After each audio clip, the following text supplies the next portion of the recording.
Thanks, Walter. Well, March is National Nutrition Month, basically a boost. It's also a reminder for us to try and make some informed and healthy food choices for ourselves and for our families.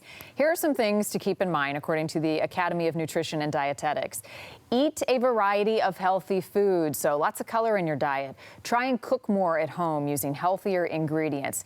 Eat and drink the right amount of food for your body, and also find a physical activity that you enjoy, something that you have fun doing, and do more of that. Christy Goff is here to talk more about nutrition and staying well as we transition into spring. She's with Pacific Medical Centers. Thank you for being here. So a lot of us are, excited about spring. We need a dose of sunshine, but we do still have some illnesses going around. We've got the flu. We have a lot of mumps cases happening. So what are some things that we can do to help boost our immune system now as we change seasons to fend off some of these illnesses we're still seeing? Yeah, great question. I think my top 3 things are eating more fruits and vegetables. We can never get enough of those. They are loaded with fiber, vitamins, antioxidants, all which help your body best fight off the disease that you might catch from somewhere.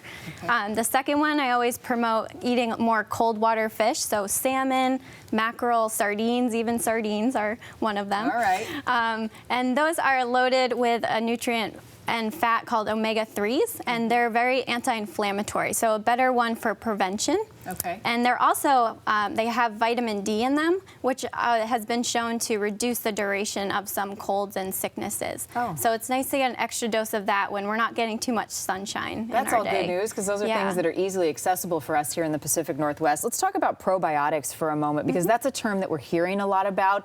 First of all, what is a probiotic? Why is it good for us? And then where are foods that we can find it? Yeah, there's so much research being done on probiotics right now. They're live bacteria that basically take over our digestive tract and help us break down nutrients. It's called metabolizing the vitamins.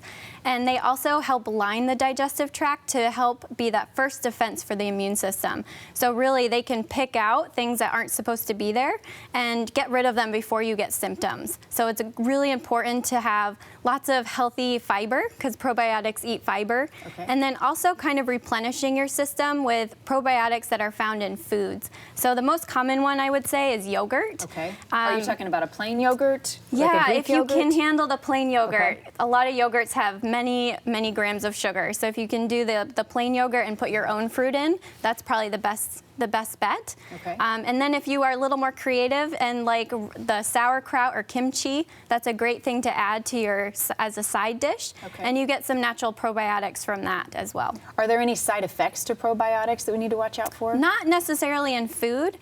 They help regulate our digestion. So sometimes if people take too much of it, they could have diarrhea, or if they don't take enough, they could have other effects, but no real side effects from food sources. So when we talk about National Nutrition Month, we tend to think, okay, I'm going to do something healthy. Maybe I'm going to start a diet. What should be our focus all this month when it comes to what we keep our eye on as far as the prize? Yeah, I think a lot of people focus on the scale, and unfortunately that always doesn't reach their motivation. So I really focus on kind of finding the best way to be healthy for them. So including more exercise in your day, eating more fruits and vegetables like we mentioned, and just finding the right balance. And a lot of people know what they have to do. It's just getting to that next level with either knowing the right information or even contacting a dietitian in your area. Yeah, maybe take that step. So when it comes to diets, some can be really restrictive. I mean, there are just so many out there, no meat, no milk, no sugar, no alcohol.